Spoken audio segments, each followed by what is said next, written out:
What's up, YouTube? Today we are going to be taking a closer look at the ICP-analysis ICP-OES test.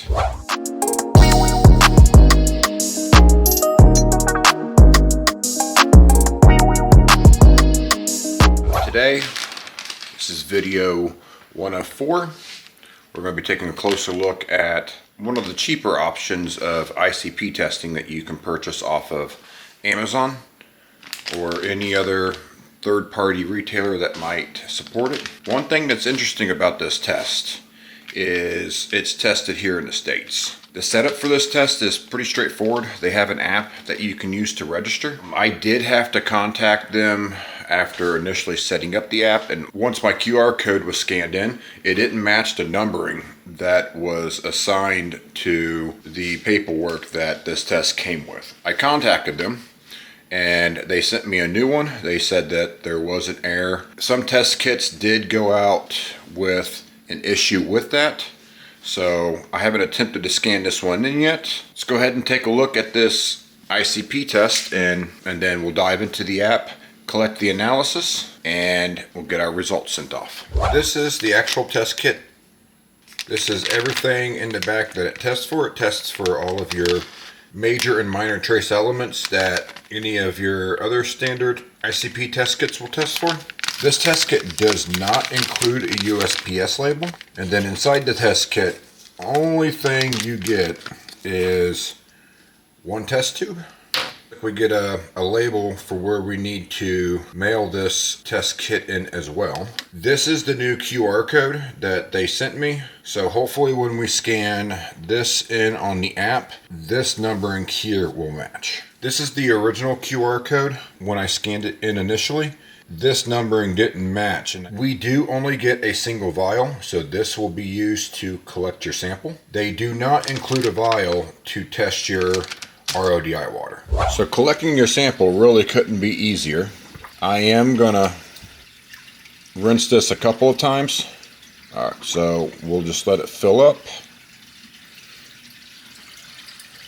We've got our sample filled up to the 15 ml line. We'll put the cap back on. Just fix my aquarium top so none of my fish jump out. We'll get this put inside the bag included with the test. Now let's take a look at the app and we'll actually see if this matches. Alright, I'll open up the app.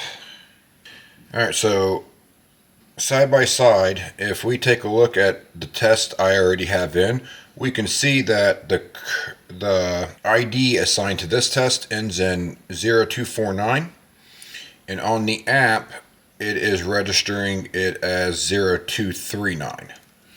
So I'm going to go ahead and we're going to add a new test. Do you have a test QR code? I'm going to say yes. Select a source. I'm going to say my Reef aquarium.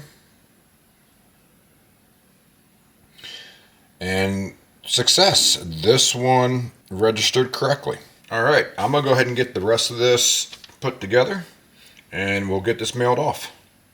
That is the first test complete. We collected our sample. We took a look inside the app. Like I said, the only issue I had is that the test ID didn't match with the QR code.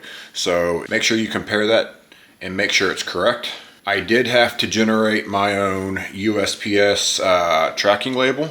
With any of these tests already, on my experience, when you ship these things in, make sure you take a screenshot or a picture or something so you know what that tracking number is, because unfortunately these things are notorious for getting lost. It's a very, very common problem across each one of these brands. Unfortunately, when it comes to this test, since they didn't include a label, it's really going to be like a best effort type of test, because if the post office says they delivered it, of course the company can also come back and say the post office delivered it to the wrong address.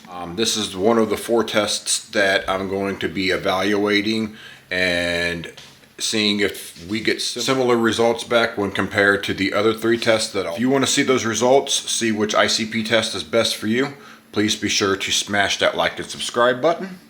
And once I get all the results back for each one of these tests, I'll be going through all those results and making a final video comparing them all. All right, until the next one, I'm out. Peace.